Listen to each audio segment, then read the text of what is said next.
পরীক্ষা সুন্দরভাবে সুষ্ঠুভাবে নেওয়ার জন্য বৈঠক করতে যাচ্ছে শিক্ষা বোর্ডগুলো।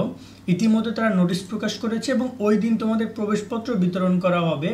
আজকে এই ভিডিওতে আমরা এই প্রসঙ্গ নিয়ে একটু কথা বলবো, কি কি হতে যাচ্ছে।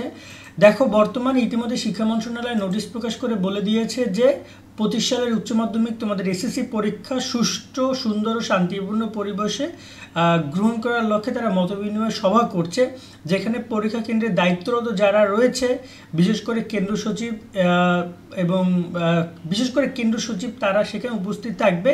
প্রত্যেকটা জেলার যতগুলো কেন্দ্র থাকবে সবগুলো কেন্দ্রের যে সচিবরা থাকবে তারা সেখানে উপস্থিত থাকবে এবং এখানে কিন্তু তার সাথে ওই দিন আবার প্রবেশপত্র বিতরণ করা হবে। দেখতেই পাচ্ছ যে প্রবেশপত্র 11 তারিখে তারা এবং 12 তারিখে তারা বিতরণ করবে তোমাদের পরীক্ষা কেন্দ্রের প্রত্যেক কেন্দ্র সচিবকে তারা এই নোটিশ জানিয়েছে এবং এই তারিখের মধ্যে গিয়ে তারা সব কাজগুলো করবে। এখন এখানে কি কি হতে পারে সে বিষয় নিয়ে আমরা একটা আলোচনা করি। দেখো, ইতিমধ্যে তোমাদের পরীক্ষার যে অতিরিক্ত উত্তরপত্র, মূল উত্তরপত্র, ব্যবহারিক উত্তরপত্র সব কিছু কেন্দ্রের কাছে পাঠাচ্ছে তারা।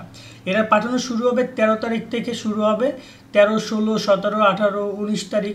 ওভারঅল ঈদের আগে তারা চাচ্ছে সব কিছু কমপ্লিট করে রাখতে, পরীক্ষার ব্যাপারে একদম নিট অ্যান্ড ক্লিন করে তারা রাখতে, কোনো ঝামেলা নিতে না চাচ্ছে না, যেন ঈদের পরে তারা পরীক্ষা শুরু করতে পারে এবং সে ব্যাপারে তারা কাজ করছে দিনরাত এবং প্রত্যেকটা শিক্ষা বোর্ডে কিন্তু সেরকম বেশ কিছু নির্দেশনা প্রদান করছে।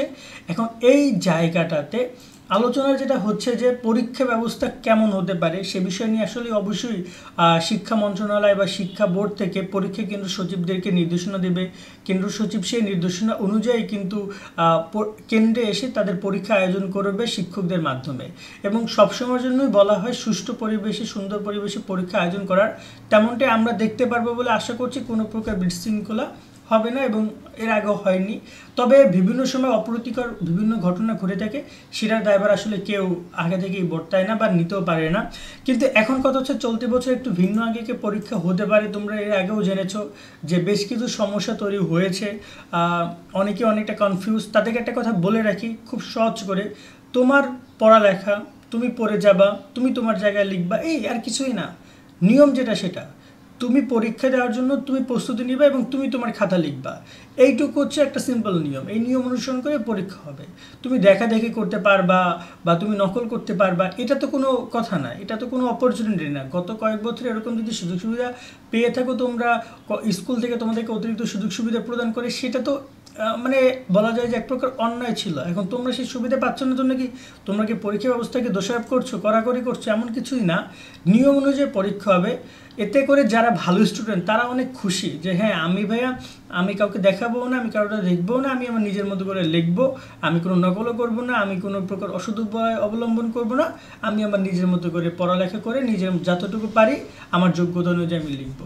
তো এরকম একটা বিষয় তারা চলে গেছে। তো এভাবেই হবে পরীক্ষা ব্যবস্থা। হয়তো বা যখন তারা মিটিং করবে, যদি অন্য কোনো নির্দেশনা প্রদান করে, অন্য কোনো নির্দেশনা মানে ধরে নাও যে আরও যদি কড়াকড়ি বিষয়গুলো প্রদান করে, অনেক শিক্ষকদেরকে কিন্তু ব্ল্যাক লিস্ট করেছে যারা গত বছর পরীক্ষা কেন্দ্রে গিয়ে ঝামেলা করেছিল, খাতা দেখতে গিয়ে ঝামেলা করেছে, তাদেরকে কিন্তু অলরেডি বলা যায় যে এক প্রকার ব্ল্যাক লিস্ট করেছে। তারা এবছর পরীক্ষা কেন্দ্রের দায়িত্ব পালন করতে পারবে না এবং এবছর তারা খাতাও পাবে না।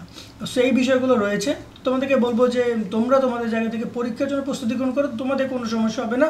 কারণ তোমাদের কি সমস্যা হবে? তোমরা যারা সুন্দর করে পরীক্ষা দিবে তোমরা পরীক্ষা দিবে, তোমাদের কোনো সমস্যা নেই। আশা করি পুরো বিষয়টা বুঝছো। এরপর তোমাদের একটা পরামর্শই থাকবে, তোমরা তোমাদের পরীক্ষার নিয়মকানুনগুলো ভালো করে জেনে যাবে। যেমন ওএমআর ফর্ম পূরণ করা, এগুলো নিয়ে আমাদের ভিডিও করা আছে, সেটা দেখো ওএমআর ফর্ম বিষয়গুলো জেনে নাও আর সুন্দর করে প্রিপারেশন নাও। আজকের মতো আমরা এখানে বিদায় নিচ্ছি। সকলে অনেক অনেক ভালো থাকবা। আল্লাহ হাফেজ।